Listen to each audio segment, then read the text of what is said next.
સાથે શેર કરીશ original Gujarati સ્ટાઇલથી ચૂરમાના લાડુની recipe. તો ચૂરમાના લાડુ તો આપણે ઘણીવાર બનાવતા હોય છે, પણ લાડુ ઘણીવાર અંદરથી ચીકાશવાળા બની જતા હોય છે, અથવા તો તેનું દાણેદાર ટેક્સચર નથી આવતું હતું, અથવા તો લાડુ બનાવ્યા પછી બીજા દિવસે તે થોડા વિખેરાઈ જાય છે, અથવા તો ખાવામાં કોરા લાગતા હોય છે. આજે હું તમારી સાથે ચૂરમાના લાડુ બનાવવાની કંદોની પરફેક્ટ ટિપ શેર કરીશ, જેનાથી ઘરની સિમ્પલ વાટકીથી તમે 1 કિલો જેટલા લાડુ એકદમ પરફેક્ટ તૈયાર કરી શકશો, જે ખાવામાં એકદમ સોફ્ટ હોવાની સાથે સ્વાદમાં એટલા જબરજસ્ત છે કે તેને એકવાર ચોક્કસથી ટ્રાય કરવા જેવા છે. તો ચાલો રેસીપી શરૂ કરીએ. પરફેક્ટ માપ સાથે ચૂરમાના લાડુ બનાવવા માટે ઘરમાં રહેલી કોઈ પણ એક વાટકી સેટ કરી લ્યો, અને તે વાટકી પ્રમાણે મેં 4 વાટકી જેટલો ઘઉંનો આ રીતનો સેજ કરકરો લોટ એટલે કે જાડો લોટ લીધેલો છે. સાથે તે જ વાટકીના માપથી મેં 2 વાટકી જેટલું ઘી લીધેલું છે. તો મેં ઘીને ઓગાળીને લીધેલું છે, જેથી તેનું એકદમ પરફેક્ટ માપ તૈયાર થાય. સાથે મેં 2 વાટકી જેટલો ગોળ લીધેલો છે. જો આ લાડુને તમારે ખાંડથી બનાવવાના હોય તો તમે 2 વાટકી જેટલી ખાંડ લઈ શકો છો. બસ તેને તમારે ગ્રાઇન્ડ કરી લેવાની છે. તો લોટ, ઘી અને ગોળના આ માપથી 1 કિલોની ઉપર લાડુ તૈયાર થશે. તો જનરલી જ્યારે આપણે ચૂરમાના લાડુને ક્વોન્ટિટીમાં બનાવીએ છીએ ત્યારે બધું જ માપ વજનમાં લેતા હોય છે. આજે આપણે આ માપને ઘરની સિમ્પલ વાટકીથી લીધેલું છે. અહીંયા મેં 4 વાટકી જેટલો ઘઉંનો સેજ કરકરો લોટ એટલે કે જાડો લોટ લીધેલો છે, જેનો ઉપયોગ જનરલી આપણે ભાખરી માટે કરતા હોય છે. આ રીતનો લોટ તમને બજારમાં એકદમ સહેલાઈથી મળી જશે, અથવા તો તમે તેનો ઓનલાઈન પણ લઈ શકો છો. જો તમારી પાસે ઘઉંનો જાડો લોટ એટલે કે કરકરો લોટ ના હોય તો તમે 2 વાટકી ઘઉંના લોટ સાથે અડધી વાટકી જેટલો રવો લઈ શકો છો, પણ ઘઉંના કરકરા લોટ સાથે વધુ સારું રિઝલ્ટ આવે છે. સાથે અહીંયા મેં 4 વાટકી લોટ સાથે 2 વાટકી જેટલું ઘી અને 2 વાટકી જેટલો ગોળ લીધેલો છે. અહીંયા ઘી અને ગોળનું માપ મેં લોટથી અડધું રાખેલું છે. સાથે ઘીનું માપ કરતી વખતે આપણે તેને ઓગાળીને લેવાનું છે, જેથી તે એકદમ પરફેક્ટ તૈયાર થાય. હવે મુઠિયા માટેનો લોટ બાંધવા મેં એક કથરોટ લીધેલી છે, તેમાં 4 વાટકી જેટલા લોટને એડ કરી દઈએ, અને હવે માપ પ્રમાણે લીધેલા ઘીમાંથી અડધી વાટકી જેટલું ઘી લોટમાં એડ કરી દઈએ, અને ઘીને સારી રીતે મિક્સ કરી લઈએ. હવે લોટને 2 હાથ વચ્ચે ઘસતા જઈને ઘીને મિક્સ કરી લઈએ. તો મુઠિયા માટેનો લોટ બાંધતી વખતે આ સ્ટેપ સૌથી ઇમ્પોર્ટન્ટ છે. ઘી લોટના દરેક કણને એકદમ સારી રીતે કોટ થશે તો જ આપણા લાડુ ખાવામાં એકદમ ફરસા તૈયાર થશે. તો ઘી લોટમાં એકદમ સારી રીતે મિક્સ થઈ ગયું છે, જેનાથી લોટનું ટેક્સચર આ રીતના ક્રમ્બલી તૈયાર થયું છે, જેને હાથમાં દબાવીએ તો તે સારી રીતે બાઇન્ડ થઈ જાય છે. મીન્સ આપણા મોણનું માપ લોટમાં એકદમ પરફેક્ટ છે. તો હવે લોટ બાંધવા માટે મેં આંગળી આગળ ડાળી શકાય તેટલું ગરમ પાણી લીધેલું છે. તેને થોડું થોડું એડ કરતા જઈને આપણે મુઠિયા માટેનો કઠણ લોટ બાંધી લઈએ. તો મુઠિયા માટેનો લોટ બાંધતી વખતે આપણે લોટમાં મોણ એડ કરવાનું છે. મોણ એડ કરતી વખતે ઘીનું એકદમ સરસ કોટિંગ લોટના કણ ઉપર તૈયાર થશે, જેનાથી જ્યારે આપણે મુઠિયામાંથી ચૂરમું બનાવશું તો તે એકદમ ફરસું તૈયાર થશે. સાથે અહીંયા આપણે લોટ બાંધતી વખતે સેજ ગરમ પાણીનો ઉપયોગ કરવાનો છે, કારણ કે આપણે ઘઉંના કરકરા લોટ એટલે કે જાડા લોટનો ઉપયોગ કરેલો છે. એટલે જો આપણે ગરમ પાણીથી લોટ બાંધશું તો લોટના કણ એકદમ સારી રીતે ફૂલી જશે અને લોટ એકદમ પરફેક્ટ તૈયાર થશે. સાથે આપણે એ વાતનું ખાસ ધ્યાન રાખવાનું છે કે આપણે લોટને થોડો કઠણ બાંધવાનો છે.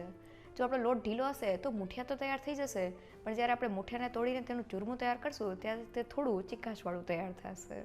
તો તમે જોઈ શકો છો કે મેં લોટને બાંધી લીધેલો છે, અને તે આ રીતનો એકદમ કઠણ છે.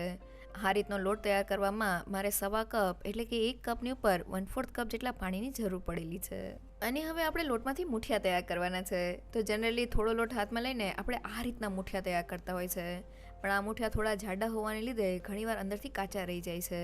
તો થોડો લોટ ઓછો કરી દઈએ અને રાઉન્ડ શેપનો બોલ બનાવી લઈએ, અને હવે તેને અંગૂઠાથી અંદરની બાજુએ પ્રેસ કરી દઈએ, જેથી તે એકદમ સારી રીતે તળાઈ જાય. અને હવે આ રીતના નાની સાઈઝના મુઠિયા તૈયાર કરી લઈએ.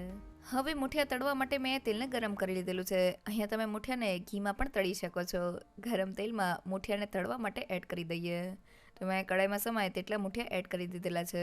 શરૂઆતમાં આપણે મુઠિયાને પલટાવવાની ઉતાળ નથી કરવાની. તો લગભગ 2 થી 3 મિનિટ જેવું થઈ ગયું છે. હવે મુઠિયાને હળવે હાથે પલટાવતા જઈને તળી લઈએ. તો મુઠિયાને તળતી વખતે આપણે એ વાતનું ખાસ ધ્યાન રાખવાનું છે કે આપણે ગેસની ફ્લેમ ધીમી રાખવાની છે. તો તમે જોઈ શકો છો કે જેમ આપણા મુઠિયા તળાતા જાય છે તેમ મુઠિયા ઉપર આ રીતની ક્રેક્સ આવતી જાય છે. મીન્સ આપણા મુઠિયા અંદર સુધી એકદમ સારી રીતે તળાય છે. હજી આપણે મુઠિયાને ત્યાં સુધી તળવાના છે જ્યાં સુધી તે ઉપરથી ગોલ્ડન બ્રાઉન અને ક્રિસ્પી ન થઈ જાય. તો મુઠિયાને તળાતા લગભગ 12 થી 13 મિનિટ જેવું થઈ ગયું છે, અને તમે જોઈ શકો છો કે મુઠિયા ઉપરથી એકદમ સારી રીતે તળાઈને ગોલ્ડન બ્રાઉન થઈ ગયા છે. મુઠિયા આ રીતના લાલાશ પડતા થાય ત્યાં સુધી આપણે તેને તળવાના છે. તો હવે તળાયેલા મુઠિયાને ઝારામાં લઈ લઈએ, અને હવે આ રીતના બધા જ મુઠિયાને તળી લઈએ. તો લાડુ માટે મુઠિયાને તળતી વખતે આપણે ગેસની ફ્લેમ એકદમ ધીમી રાખવાની છે. ધીમા ગેસ પર જ મુઠિયા અંદર સુધી એકદમ સારી રીતે તળાઈને ઉપરથી ક્રિસ્પી તૈયાર થશે.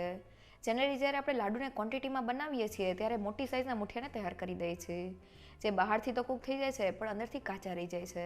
અહીંયા અમે એકદમ નાની સાઇઝના મુઠિયા તૈયાર કર્યા છે. આ રીતના મુઠિયા તૈયાર કરવાથી મુઠિયા અંદર સુધી એકદમ સારી રીતે કૂક થઈ જાય છે.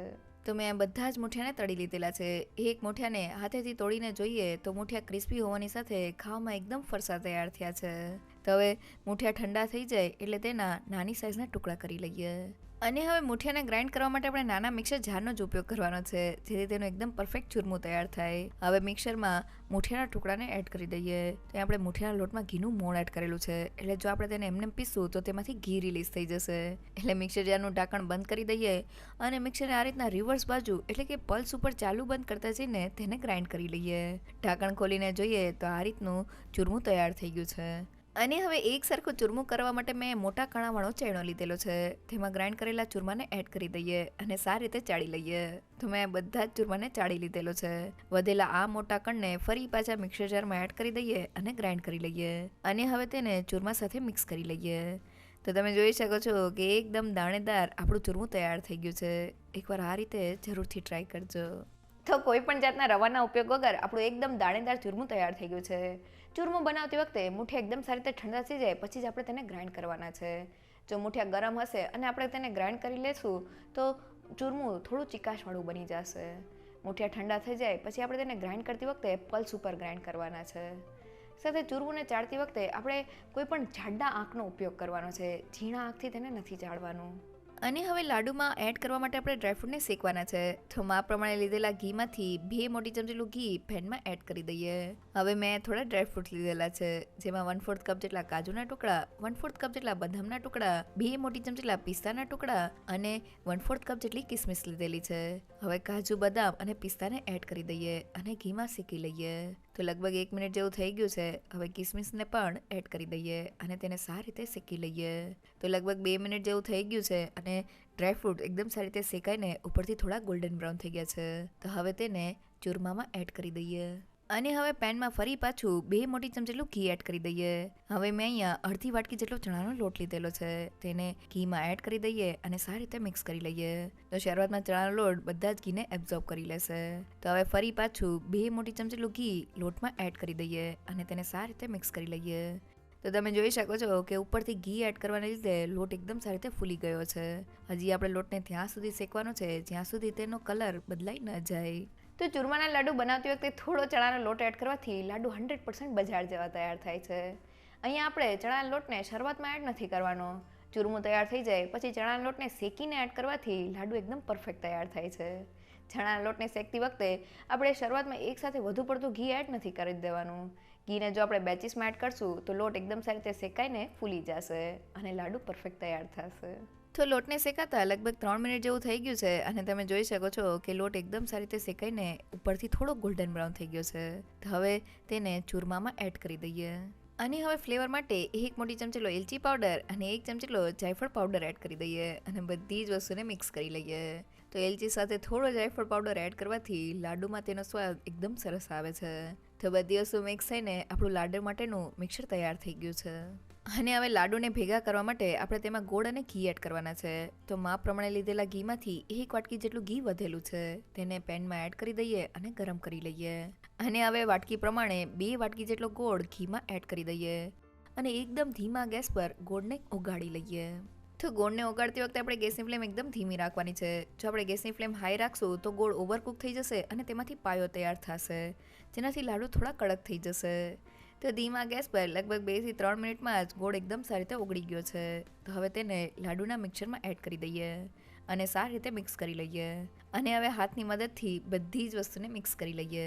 તો બધી વસ્તુ મિક્સ થઈને તમે જોઈ શકો છો કે મિક્સરમાં આ રીતનું એક બાઇન્ડિંગ આવી ગયું છે.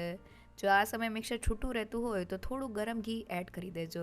હવે થોડું મિક્સર હાથમાં લઈને તેને લાડુનો શેપ આપી દઈએ. તો આપણો લાડુ તૈયાર થઈ ગયો છે. હવે તેને થોડા ખસખસથી કોટ કરી લઈએ અને હવે આ રીતના બધા જ લાડુ તૈયાર કરી લઈએ. તો મેં બધા જ લાડુ તૈયાર કરી દીધેલા છે. 4 વાટકી લોટમાંથી 1 કિલો જેટલા લાડુ તૈયાર થયા છે.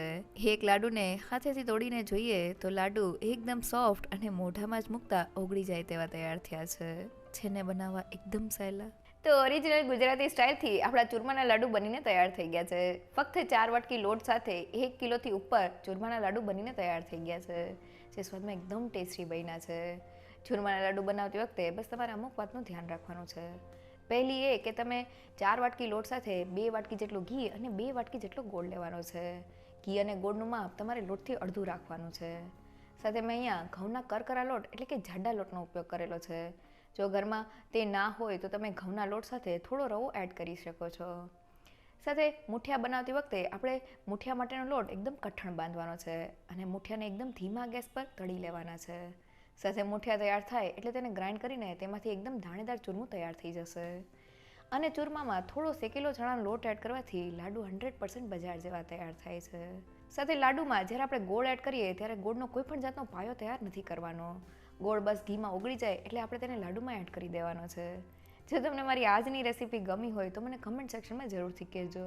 સાથે મારા વિડીયોને લાઇક અને ફ્રેન્ડ્સ અને ફેમિલીમાં શેર કરજો અને મારી ચેનલને સબસ્ક્રાઈબ કરવાનું ના ભૂલશો. તો ફરી મળીએ એક નવી રેસીપી સાથે.